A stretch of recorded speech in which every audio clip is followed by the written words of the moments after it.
करिए, फिर मैं सुबोध मेहता जी के पास जाऊँ। मेरे को तो आप हर 10 सेकंड में टोक रहे थे। नहीं, मैं आप सवाल का जवाब नहीं दे रहे थे। अब मैं बोल लूं भाई, अब आप इतनी देर बोल चुके, मैं बोल लूं, मैं आपके बीच में नहीं बोल रहा था। आप बोलिए, श्लोक पढ़ के बताओ। अरे बताइए, श्लोक पढ़ के बताओ। औकात नहीं है स्टालिन के नाम के बोलने की, तो पगा लगा के मस्जिदें उड़ाई और यहाँ भड़बड़ कर रहे हैं। चिल्ला रहे हैं कि आपका ऑडियो क्रैक हो रहा है। मुझे 2 मिनट दीजिए, मुझे आपका ऑडियो ठीक करना है।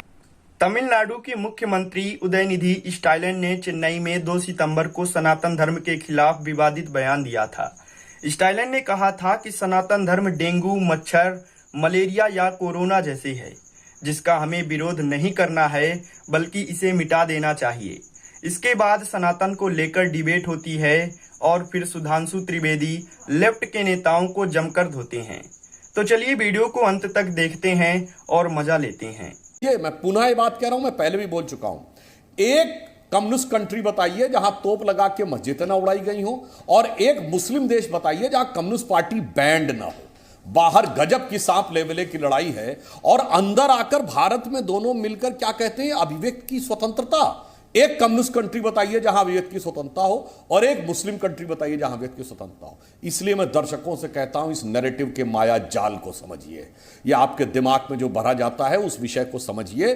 और मैं अंत में सिर्फ यह कहना चाहता हूं कि सनातन के संदर्भ में जो आपने पूछा था ना दीपक जी, मैं जवाब दे देता हूं। सनातन का मूल ध्येय वाक्य है, ब्रह्म सत्यम जगन मिथ्या जीवो ब्रह्म ना परा, यानी ब्रह्म शाश्वत सत्य है, जगत मिथ्या है, जीव और ब्रह्म में कोई अंतर नहीं है। और प्राप्त करने का जो माध्यम है वो धर्मशास्त्र में, मनुस्मृति में धर्म के 10 लक्षण लिखे हैं। धृति, क्षमा, दमोस्तेयम, शौच, इंद्रिय निग्रह, धी, विद्या, सत्यम, अक्रोधो, दशकम धर्म लक्षणम। इसमें न किसी देवता की स्तुति है, न किताब की स्तुति, न किसी के प्रति हिकारत है। तो लक्ष्य क्या है वो भी बता दिया, माध्यम क्या है वो भी बता दिया। और एक बात और कह दूं, विवेक जी ने कहा सती प्रथा हिंदू समाज की राम का मंदिर अयोध्या में कहां लिखा? अगर सती थी तो रामायण और महाभारत के, अरे सुनिए मान्यवर, मैं बता रहा हूं आपको, बता रहा हूं, चिंता मत करिए, अभी जवाब दे रहा हूं तथ्यात्मक। अगर हिंदू समाज में सती प्रथा थी तो रामायण और महाभारत के 2 बड़े युद्ध हुए, कितने सती हो गए? कहीं नहीं थी। यह मुगलों के आक्रमण के बाद आई, 13वीं शताब्दी के बाद आई है। 10वीं शताब्दी से पहले कोई उल्लेख ही नहीं मिलता है। और मैं एक और उदाहरण देना चाहता हूं, जैसे ये कहते हैं कि बाल विवाह, अरे भाई बेकार, देखिए आप बोल रहे हैं। विवेक जी प्लीज बीच में नहीं, विवेक जी प्लीज बीच में नहीं। सुधांशु जी आपके 90 सेकंड खत्म हो चुके हैं, आप अगली लाइन में कंक्लूड करिए, फिर मैं सुबोध मेहता जी के पास जाऊँ। मेरे को तो आप हर 10 सेकंड में टोक रहे थे। नहीं, मैं आप सवाल का जवाब नहीं दे रहे थे। करता हूं, देखिए आप सवाल का जवाब नहीं दे रहे थे विवेक श्रीवास्तव जी।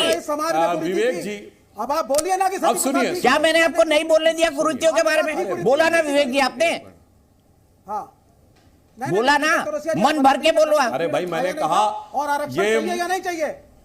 ये विदेशी आक्रमण के बाद आई है। भारत में कभी महिलाओं के साथ सम्मान नहीं होता था युद्ध हारने या जीतने के बाद। इसका प्रमाण है रामायण महाभारत के युद्ध से लेके विक्रमादित्य के जमाने से लेकर कभी नहीं हुआ, यह मुगल आक्रमणकारियों के आने के बाद शुरू हुआ। और एक लाइन विवेक जी, सब कुछ करने लगे, रायता फैलाने लगे।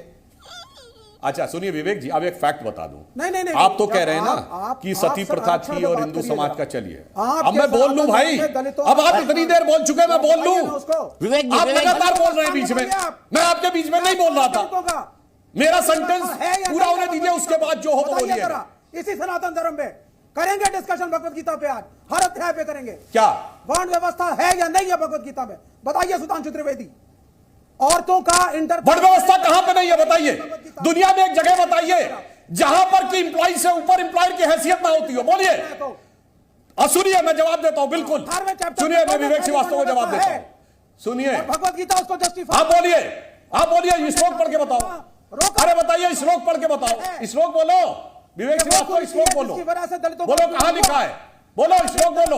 दलित अगर अरे बोलो ना, बोलता है, चिल्लाते चले जा रहे हैं, बोल नहीं पा रहे। औकात नहीं है स्टालिन के नाम के बोलने की, तो पगा लगा के मस्जिदें उड़ाई और यहाँ भड़बड़ कर रहे हैं। एक गीता का श्लोक बोलो ना जहां पे वर्ण व्यवस्था का नाम बोलो, श्लोक बोलो। पढ़ा ही नहीं, आपने कौन सा अच्छा काम किया? अरे बोलो ना श्लोक, अब चिल्लाने लगे। ठीक है विवेक जी, हो गई ना, मैंने नहीं रोका ना, मैंने नहीं रोका ना। अब सनातन का मूल जो है, सनातन का मूल विवेक जी, मैं आपसे रिक्वेस्ट करता हूं, दीपक जी सुनिए, नहीं दीपक जी, मेरी एक रिक्वेस्ट है। जी बोलिए, बिल्कुल बोलिए। सीरियस डिबेट होनी चाहिए, इसमें किसी को रायता फैलाने का अनुमति नहीं होनी चाहिए। मैं कहता हूं जब दूसरे लोग बोल रहे हैं मेरा फीडर डाउन रखिए, और जब हम बोले दूसरे का फीडर डाउन रहे, ताकि सबको मौका मिले। ये लगातार चिल्ला चिल्ला के डिस्टर्ब कर रहे हैं। आत्मज्ञान की अनुभूति होती है। अरे भाई, मैंने क्यों इस वक्त बोला? नहीं होती, क्योंकि आपने उसका अर्थ ही नहीं पता। उसमें फिर देखिए लगातार बोल रहे हैं, क्योंकि आप रट्टा मार के अच्छा, एक मिनट विवेक जी, आप भी रट्टा मार के कई बातें बोलते हैं, छोड़ दीजिए इस बात पे।